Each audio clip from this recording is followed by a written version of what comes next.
Imagine this 1 minute you're battling stubborn gum under a diner table, completely absorbed in the mundane. The next, you're on a divine mission. That's exactly how Grace's Wednesday started.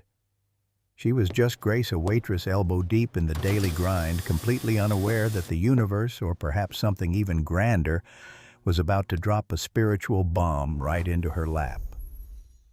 She had no idea that before the lunch rush ended, a luminous figure, a saint, would appear, hand her $1 billion soul to rescue, and tell her the only weapon she could use was the same genuine smile the customers never seemed to tip for.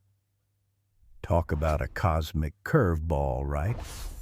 What if an ordinary life was just waiting for an extraordinary call? Grace moved through the Sunrise Diner with the practiced grace of a seasoned performer, though her stage was linoleum, and her audience often too engrossed in their phones to notice.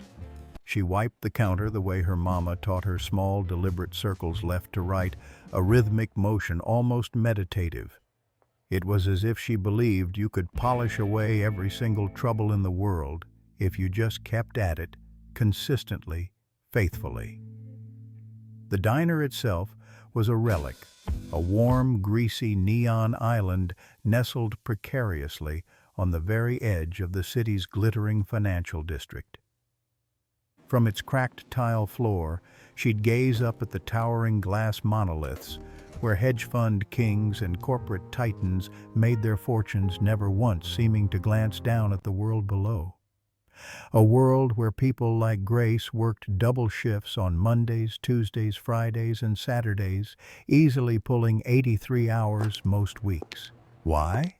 Because every single extra shift, every aching foot, every weary sigh was another $22 closer to the rent payment, another $22 toward the overdue bill for Nana's oxygen machine. It wasn't just about survival. It was about responsibility, about keeping her small world from crumbling. Her uniform consisted of black sneakers worn until the soles flapped open like tired mouths. She'd tape them shut with duct tape, a practical, unglamorous fix, and when coworkers inevitably asked, she'd just shrug and say, "Oh, these, just extra cushioning, you know." A little white lie to cover a harder truth. Most mornings, she'd expertly balance 4 steaming plates on one forearm, a feat of delicate strength, while reciting the daily specials to lawyers and stockbrokers who rarely looked up from their glowing screens. They'd grunt their orders often without making eye contact, lost in their own high-stakes worlds. Yet if a tourist, perhaps well-meaning but misguided, left a Bible tract instead of a tip, Grace wouldn't roll her eyes or sigh in exasperation. No, she'd still offer a genuine, heartfelt "God bless you," and she truly meant it. She wasn't naive. She just held on to a fundamental belief that people were at their core basically good. They only forgot to act that way, she reasoned, when life moved too fast, when the pressures of the world squeezed the kindness right out of them. And Grace, well, Grace had seen enough of those pressures to understand a thing or two about forgetting. She often wondered what it would be like to live a life where you weren't constantly counting pennies, where a simple "God bless you" felt like enough. But for now, her reality was about the next shift, the next bill, and the unwavering belief that somewhere, somehow, kindness still mattered. Wednesday began predictably like any other. The espresso machine, a temperamental beast, coughed and sputtered, sending plumes of steam into the already humid air. The cook, a gruff man named Lenny, cracked eggs with the practiced rhythm of a percussionist, their shells echoing faintly in the bustling kitchen. Morning regulars shuffled in their faces, still creased with sleep, ordering their usuals without needing a menu. The aroma of stale coffee, frying bacon, and yesterday's pie hung heavy, a comforting, familiar scent that Grace barely registered anymore. But then at precisely 11:07 a.m., something utterly inexplicable happened. Grace felt the diner hush, not the everyday hush that settles when the clatter of forks subsides for a moment or when a customer takes a phone call. No, this was a profound, almost physical silence. A cottony silence. She'd later describe it as if the entire world had suddenly been wrapped in a thick, sound-absorbing felt. The vibrant, chaotic energy of the diner simply ceased. Then light began to pool. It gathered beside the pie case where the cherry and apple pies usually sat, cooling.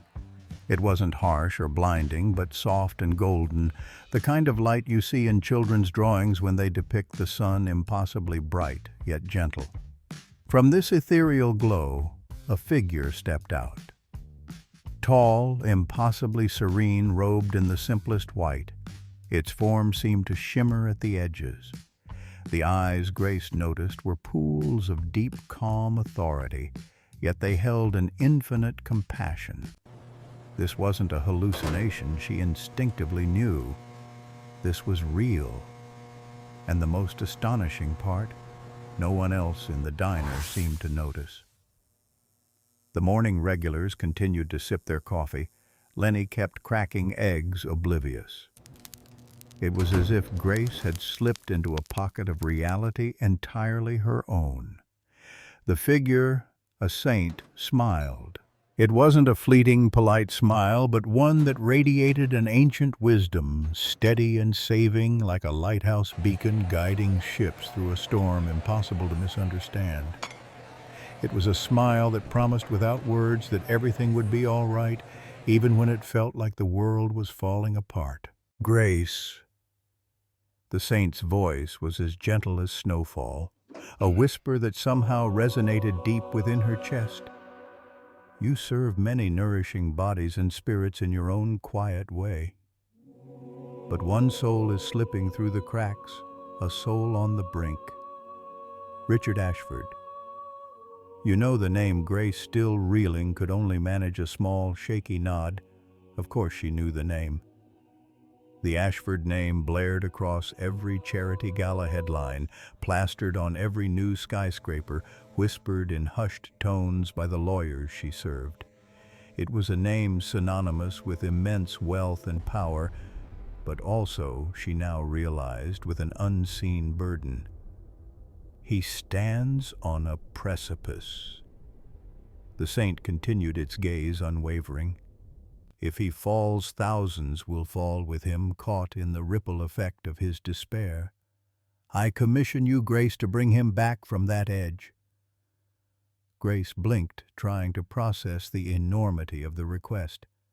Her voice, when it came, was barely a whisper laced with a very human incredulity. Me? But I'm just a waitress.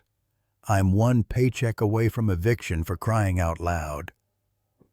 The saint extended a hand, and as it did, an incredible warmth flooded Grace's chest, dissolving her fear, filling her with a quiet strength she didn't know she possessed. Use the tools you already own, Grace, the saint advised, its voice resonating with ancient truth. Mercy, patience, kindness. Begin today. And just as suddenly as it had appeared, the light folded in on itself, retreating back into the ethereal. The cottony silence shattered. The hum of the espresso machine roared back to life. The clatter of conversation rushed in a cacophony of sound. Miss, my refill, a customer snapped, jolting Grace back to her ordinary, extraordinary reality. She poured coffee with trembling hands, her heart racing like a kettle about to whistle, the echo of a divine command still ringing in her ears. She was just Grace, a waitress, but now she carried a mission that felt heavier and more vital than any tray of plates she'd ever balanced. That afternoon, Grace cashed out her mind, still reeling from the morning's celestial encounter. She untied her apron, the familiar knot feeling strangely foreign, and started the 6-block walk to Ashford Tower. Each step felt like a journey into another dimension. The sun was still high, but the air around her felt charged heavy with the weight of her impossible mission. She passed bustling storefronts and street vendors, a world she knew. but her eyes were fixed on the gleaming, almost intimidating silhouette of Ashford Tower, a monument to the very kind of power and wealth she was now tasked with understanding. Security at the tower's imposing entrance eyed her stained sneakers with obvious suspicion, a stark contrast to the polished loafers and designer heels that usually passed through. But Grace, fueled by a nascent courage she didn't know she had stood her ground. She claimed she was delivering a misplaced wallet, a quick, desperate lie that somehow sounded convincing enough. Maybe it was the earnestness in her eyes or the lingering aura of her morning encounter. Whatever it was, they let her pass. She rode the elevator to the 42nd floor, the chrome rails cool beneath her clammy palms, her heart thrumming a frantic rhythm against her ribs. The doors opened onto a corridor of glass walls and cold, sterile air, a world away from the warm, chaotic comfort of the diner. It felt less like an office and more like an art installation designed to intimidate. At the far end of this stark corridor, Richard Ashford stood, a formidable figure even from a distance. He was barking quite literally at a cowering assistant about profit margins, his voice sharp and unforgiving. He wore a charcoal suit that probably cost more than Grace made in 3 months a uniform of untouchable power.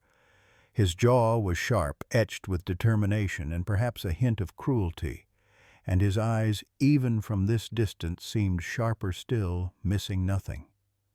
His voice, when it cut through the air, was clipped and precise, like the snap of a whip. Grace hesitated for only a second, her heart hammering against her ribs like a trapped bird. Then, taking a deep breath, she stepped forward. "Mr. Ashford," she managed, her voice a little steadier than she expected.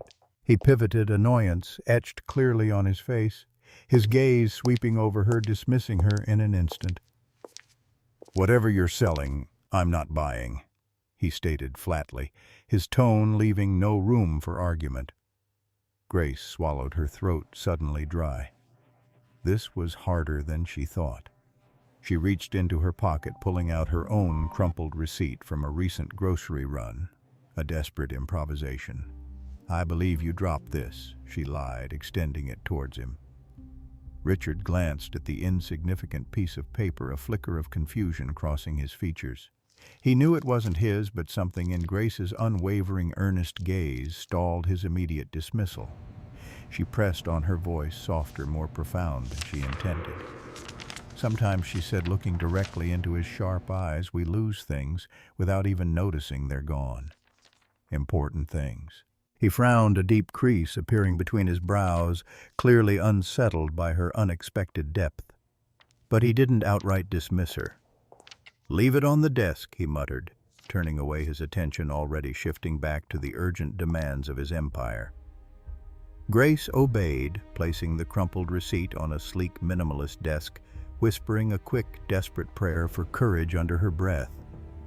As she walked back towards the elevator, she noticed a framed photo on a side table. It was Richard, 10 years younger, his arm slung around a beaming teenage boy, his brother. The boy, Daniel, Grace instinctively knew, grinned like summer vacations stretched out forever. And right down the middle of the glass covering the photo, a jagged, irreparable crack. It was a small detail, but it spoke volumes, a silent testament to a hidden wound, and Grace suddenly understood that the saint hadn't sent her to save a billionaire's money, but a billionaire's heart. The next morning, the bell above the diner door jingled, announcing a most unexpected arrival, Richard Ashford. He strode in a jarring silhouette against the warm, familiar chaos of the Sunrise Diner. Same impeccably tailored charcoal suit, same sharp, piercing eyes, but this time Grace noticed a flicker of uncertainty, almost vulnerability danced behind them. He sat in Grace's section, choosing a booth near the window, his posture rigid, a man completely out of his element. He ordered black coffee, his voice still clipped, and then he simply watched her work. He observed her effortlessly navigating the crowded tables, her easy smiles, the way she anticipated refills, the genuine warmth she offered every customer, even the difficult ones. Grace, for her part, treated him like any other regular. She poured his coffee, the hot liquid steaming in the ceramic mug, and offered a simple, "How's your day going, Mr. Ashford?" Her smile was genuine, unforced, not the fawning kind he probably encountered daily. When his cup emptied, she refilled it without being asked. A small, thoughtful gesture that spoke volumes. She didn't hover, didn't pry, just offered the steady, comforting presence she gave to everyone. Finally, after several silent minutes, Richard broke the quiet. "Why return a worthless receipt?" he asked, his voice low, a hint of genuine curiosity in his tone. Grace met his gaze directly, her own unwavering. "Because nobody should feel forgotten, Mr. Ashford," she replied, her voice soft but firm, not even over small things. "Sometimes the smallest things are the most important." The sheer, unvarnished simplicity of her answer was like a tiny, precise pinprick, finding a weakness in the formidable armor he wore. He almost smiled, a ghost of a gesture that hinted at a long, dormant humanity. It wasn't a joke, it wasn't a manipulation, it was just truth. He finished his coffee, left a crisp $100 bill under the plate, and exited as abruptly as he'd arrived. Grace, without a second thought, tucked the bill into the communal tip jar for everyone to split later. She was completely unaware that Richard, from his car parked outside, had watched her do it. He saw her generosity, her lack of personal claim to the unexpected windfall, and something shifted within him, a recognition of an integrity he rarely encountered in his world. Over the course of the following week, a strange new ritual began. Richard Ashford, the billionaire titan, returned to the Sunrise Diner nightly. Always the same time, always the same booth, always ordering black coffee. He'd stay for 20 minutes, sometimes 30, a silent observer in Grace's bustling section. Grace, with her keen observational skills, honed by years of waiting tables, began to learn his preferences without him ever having to articulate them. Coffee black toast, dry, and silence mostly appreciated. She learned the subtle tells, the tiny cracks beneath his meticulously composed surface. The almost imperceptible twitch in his left hand whenever his phone buzzed a sign of constant high-pressure demands. Hey, I've got another coffee for you. The way he'd unconsciously rub a faint, jagged scar on his wrist, a hidden mark of an old wound, a quiet testament to a past he kept carefully concealed. Grace never pressed, never pried. She just continued to offer her steady, unwavering kindness. A warm refill, a quiet nod, a genuine smile that asked nothing in return. She understood that sometimes presence was the most profound form of communication. Then one Tuesday night, a fierce thunderstorm rolled in, shaking the city and plunging the diner into darkness. Candles flickered to life, casting dancing shadows on the walls. Patrons groaned, some in frustration, others in fear. But Grace, instead of panicking, moved calmly from table to table, a beacon of reassurance. She soothed crying children, handed out complimentary cookies with a reassuring wink, and ensured everyone felt safe and cared for. Richard watched, transfixed. In the flickering candlelight, Grace seemed to glow, her actions radiating a warmth that transcended the power outage. He saw her, truly saw her, not as a server, but as a force of nature, a quiet, unwavering strength.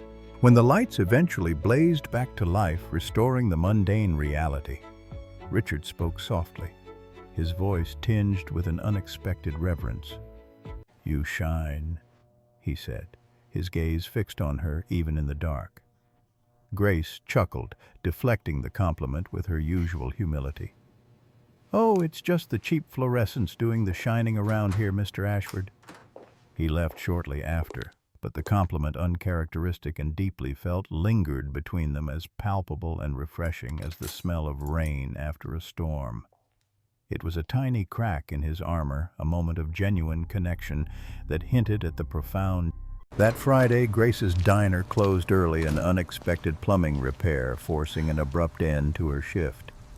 She trudged toward the bus stop, the day's exhaustion weighing heavily on her shoulders. Her duct-taped sneakers felt heavier than usual, and she wondered with a weary sigh just how much longer duct tape could hold both her shoes and her very soul together. The city lights blurred around her, a kaleidoscope of urban weariness, and then at the corner, beneath the harsh glow of a flickering street lamp, the saint reappeared. This time the world didn't just hush, it froze. Traffic mid-honk became silent statues. The city, usually a symphony of ceaseless noise, held its breath, suspended in an impossible moment. The saint's form was less ethereal, more grounded, yet still radiating that profound, serene light. Grace, the saint's voice, was a gentle chime, clear even amidst the frozen chaos. Progress sprouts.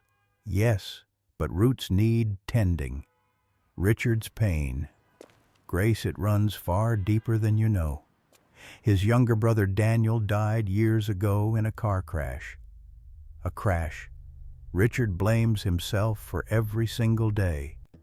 The words hung in the air, a devastating revelation. Grace's mind flashed back to the cracked photo in Richard's office, the smiling boy, the jagged line across the glass. It all made a terrible, heartbreaking sense now. He believes money must pave every road, every solution, every problem. The saint continued, its eyes filled with a timeless sorrow, but love, true love, scares him more than anything. Because love, he learned, can be lost, and he's terrified of losing anything else. Grace felt a pang of profound empathy for the man she'd only just begun to understand. She whispered, her voice thick with emotion, "What more can I do? I'm out of shifts to give, out of advice, out of everything." The saint offered that same steady, knowing smile, a smile that saw beyond her weariness. Give what cannot be measured. Grace presence. Tomorrow, Richard faces a critical board vote. They plan to sell St. Gabriel Children's Hospital for a massive profit. He needs you to stand in the path, Grace. Stand in the path of what he thinks he needs to do. And then, as quickly as it had appeared, the light folded in on itself, dissolving back into the urban night. Taxis blared their horns, jolting back to life. The city's chaotic symphony resumed its deafening pace. Grace stood trembling, her duct-taped sneakers soaked in gutter water, her heart now on fire with a renewed, urgent purpose. The mission had just become infinitely clearer and infinitely more daunting. She wasn't just saving a soul, she was saving a future. Saturday morning arrived with a crisp, indifferent chill. Grace stood outside Ashford Tower, once more clutching a paper bag. Not her usual lunch, but something far more significant. Security surprisingly waved her through this time. Perhaps they remembered the earnest waitress, or perhaps there was an unseen hand at play. Her heart pounded a frantic rhythm against her ribs as she ascended in the silent, polished elevator. Upstairs, the boardroom buzzed with a predatory energy. It was a sleek, intimidating space filled with tailored sharks, their faces sharp, their eyes hungry for numbers, for profit, for the next big deal. Richard sat at the head of the impossibly long, gleaming table, his face a mask of granite, betraying nothing. The proposal projected onto a massive screen was stark: sell St. Gabriel Children's Hospital, a place of healing and hope, demolish it, and erect luxury condos in its place. The projected profit was, as the presentation materials boasted, staggering. Grace slipped in unnoticed at first, her breath shallow in the rarefied air. She stood quietly at the back, observing, feeling the immense pressure in the room. Then, mid-presentation, as a slick, confident director droned on about market value and shareholder returns, Grace stepped forward. "Excuse me," she said, her voice surprisingly steady, cutting through the droning monologue like a sharp blade. A ripple of gasps circled the room. Eyebrows perfectly sculpted rose in collective astonishment. Richard, who had been listening with an almost terrifying stillness, froze, his gaze snapping to her. He recognized her, of course, but the shock of her presence here in this room was palpable. Grace continued, her voice gaining strength with every word fueled by a truth that transcended balance sheets. "My brother died too," she stated, looking directly at Richard, her eyes filled with a deep shared sorrow. His eyes, usually so guarded, snapped to hers wide with a raw, unexpected vulnerability. "He was 7. A car accident. I was 12. I know the hole it leaves, Mr. Ashford. The kind of hole that swallows everything if you let it." She then placed the paper bag gently on the gleaming, expensive table.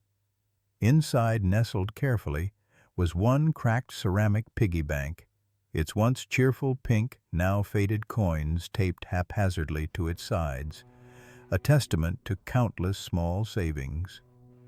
"This," she said, her voice softer now, but no less impactful, "is all I had saved for Nana's oxygen tank. It's not enough to buy a corner office or even a single share in your company, but it's enough to buy one day of ventilators for kids who still have tomorrow. Kids who still have a chance." Maybe, she concluded, her gaze sweeping across the stunned faces of the board, maybe that counts for something more than profit. Silence, thick and suffocating, smothered the room. The air crackled with unspoken tension. Richard stared at the humble, cracked piggy bank, then back at Grace, his carefully constructed facade crumbling. Something inside him shifted, a seismic event, like tectonic plates finally giving way after years of pressure. He stood slowly, deliberately. Meeting adjourned, he announced, his voice low but resonating with an undeniable authority. A director, emboldened by greed, protested. "But Mr. Ashford, the vote—" Richard cut him off, his voice now, steel echoing with a newfound conviction. Adjourned. Chairs scraped against the polished floor as the suits, their faces a mix of confusion and indignation, filed out, whispering amongst themselves. Alone, Richard looked at Grace, his eyes glassy, a raw, exposed wound. "How did you know?" he asked, his voice barely a whisper, filled with an ancient pain. Grace, her mission accomplished, offered a small, knowing smile. "Because," she answered, her voice imbued with a quiet wisdom saints send waitresses when hearts forget how to beat. The moment Richard stepped out of the boardroom, the carefully constructed dam, holding back years of guilt and grief, burst. His knees buckled on the polished sidewalk outside Ashford Tower, and he crumpled, pressing his palms hard against his eyes, his broad shoulders shaking uncontrollably. The weight of Daniel's death, the crushing burden of self-blame, the decades of emotional suppression. It all crashed over him in a tsunami of raw, agonizing emotion. He wasn't just crying. He was sobbing, a guttural, primal sound that tore through the indifferent city noise. Grace, without hesitation, knelt beside him. She wrapped her arms around him, a steady, comforting embrace, the way she'd learned to hug a stack of plates when the tray got too heavy.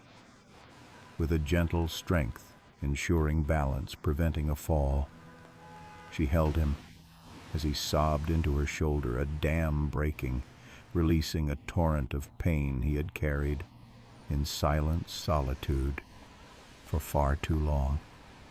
The city swirled around them like a film out of focus, the honking taxis and hurried footsteps fading into an indistinct background as Grace provided a quiet, unwavering anchor in his storm. Between gasps, choked words of confession tumbled out raw and unfiltered.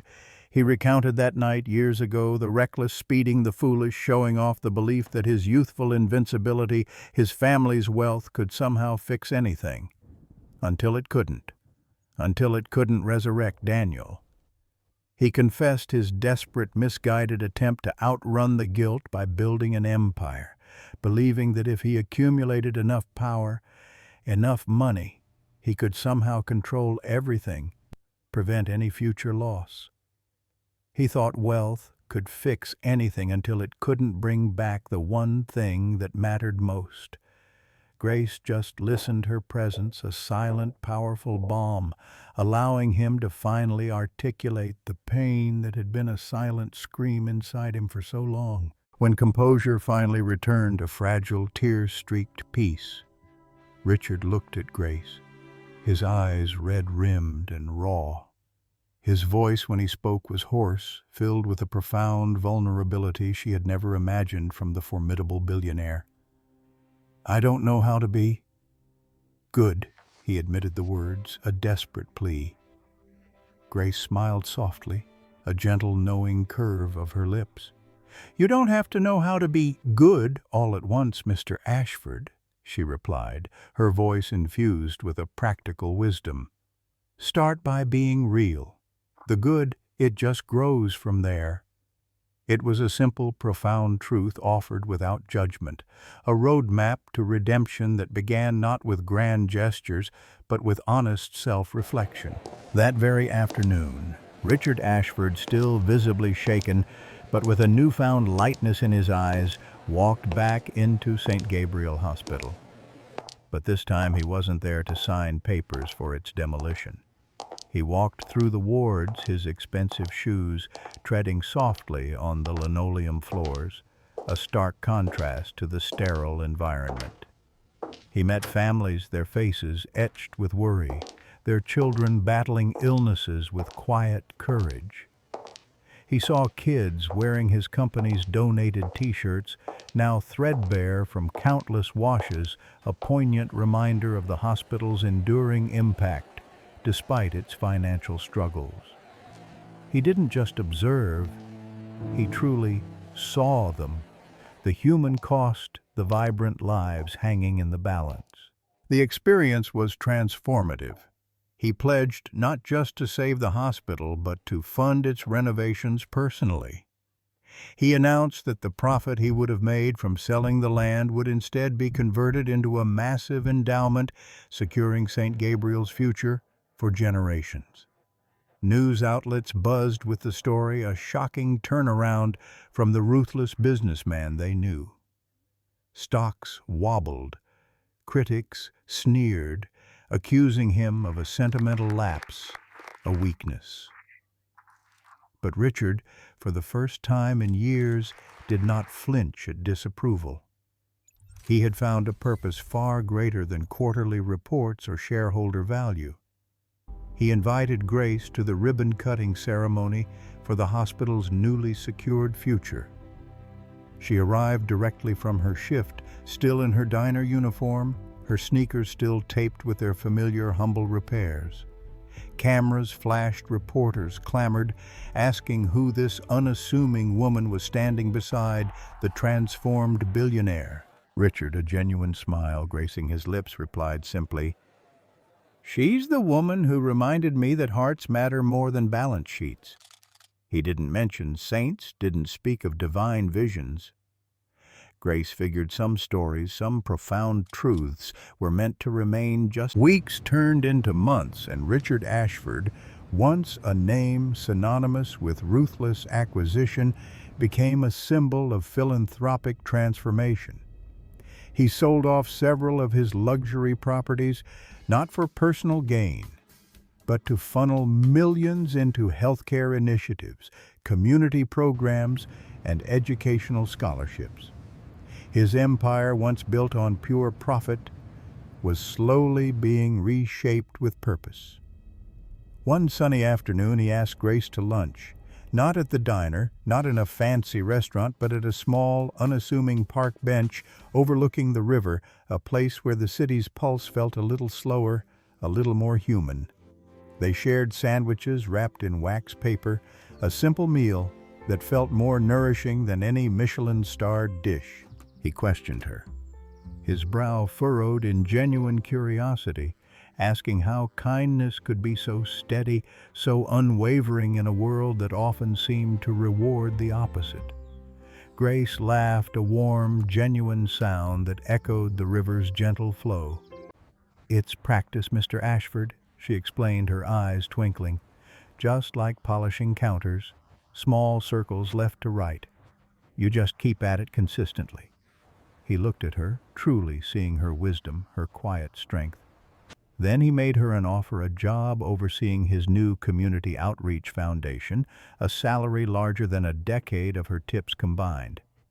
Grace hesitated, her practical mind wrestling with the enormity of it. "I'm a waitress, Mr. Ashford, not an executive," she demurred, her voice tinged with self-doubt. Richard countered, his voice firm, filled with conviction. "You're a bridge, Grace. You connected me to humanity again. I need bridges. I need people who understand the real world, who know how to truly connect." She accepted, but on one condition: she would keep her diner apron carefully folded in a drawer. Because, she said, a playful glint in her eye, you never know when saints might need serving trays. It was a playful nod to their shared secret, a reminder that even in her new elevated role she remained Grace, the waitress, grounded in her humble beginnings and her profound mission. Months later, the extensive renovations at St. Gabriel Hospital neared completion. The building, once slated for demolition, now gleamed with renewed purpose, a testament to Richard's transformation and Grace's unwavering guidance.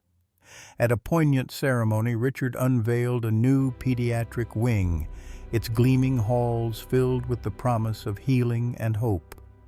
He named it the Daniel Ashford Wing, a public, heartfelt acknowledgement of the brother whose loss had shaped his life and ultimately spurred his redemption. It was a powerful emotional moment, a full circle for the once jaded billionaire. However, the world of high finance rarely allows for sentimentality without consequence. A prominent board member, one who had vehemently pushed for the original condo deal, saw Richard's philanthropic endeavors as a weakness, a dangerous deviation from profit-driven principles. He threatened a hostile takeover publicly, claiming that Richard's sentimentality was endangering shareholder value and undermining the company's core mission. Stocks dipped, creating a ripple of panic among investors. The pressure mounted, relentless and suffocating, threatening to undo all the good Richard had accomplished. He wavered, a familiar terror creeping back in, fearing he would fail. Grace, fail the children, and most devastatingly fail Daniel's legacy once more. He found himself on the hospital rooftop that night, the wind whipping his tie, mirroring the turmoil in his soul. He confessed to Grace, who had sought him out, the terror of losing everything twice, his brother and now potentially his newfound purpose. Grace listened, her gaze steady. Then from her purse she pulled out the cracked ceramic piggy bank. She had kept it carefully taped coins, still intact, a tangible reminder of their first pivotal encounter. "Remember, Richard?" she said, her voice soft but firm. "You already survived losing everything that truly mattered once. And look at you now. You know what can't be lost, don't you?" "Not really." Richard clasped the piggy bank, the familiar weight in his hands, tears brimming in his eyes. It was a simple object, but it held the profound truth of his journey, a symbol of resilience and the enduring power of human connection over material wealth. The next morning, Richard addressed the board. His voice clear, calm, and resolute, devoid of any fear.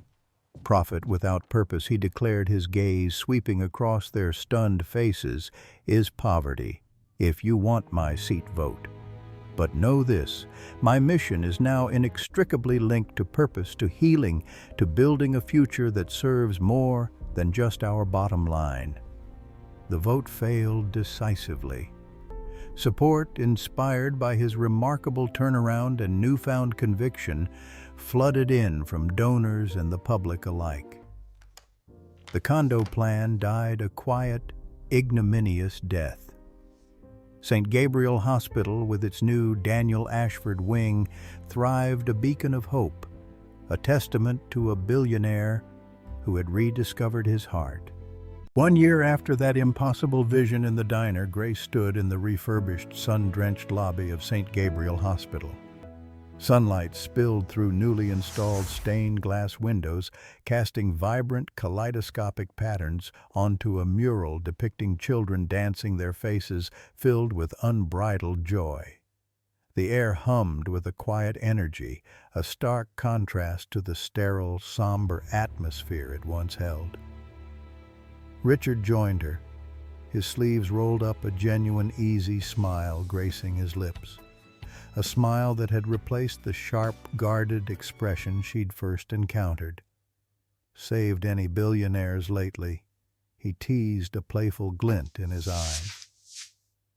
Grace rolled her eyes, a familiar, fond gesture.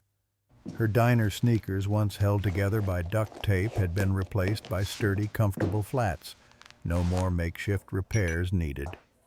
"Just one," she replied with mock seriousness. "And he's still very much a work in progress, I'd say." Richard grew serious, then his gaze thoughtful as he looked around the vibrant lobby. "Grace," he said, his voice imbued with a deep, heartfelt gratitude. "Thank you. Thank you for not giving up on me, even when I was at my worst." Grace thought of the saint, wondered if another mission waited around some corner, if the divine nudge was a continuous process. She smiled, a profound, knowing smile. She figured polishing counters all those years had taught her everything she needed to know about life, about people, about purpose. Keep the circle small, keep the effort consistent, and most importantly, keep the faith big. Because sometimes the most profound transformations begin not in boardrooms, but in diners, and sometimes saints truly do wear sneakers. So what do you think? Can a single simple act of kindness truly reroute a life, maybe even an entire city? Have you ever felt that inexplicable nudge, that quiet call toward a mission you didn't quite understand?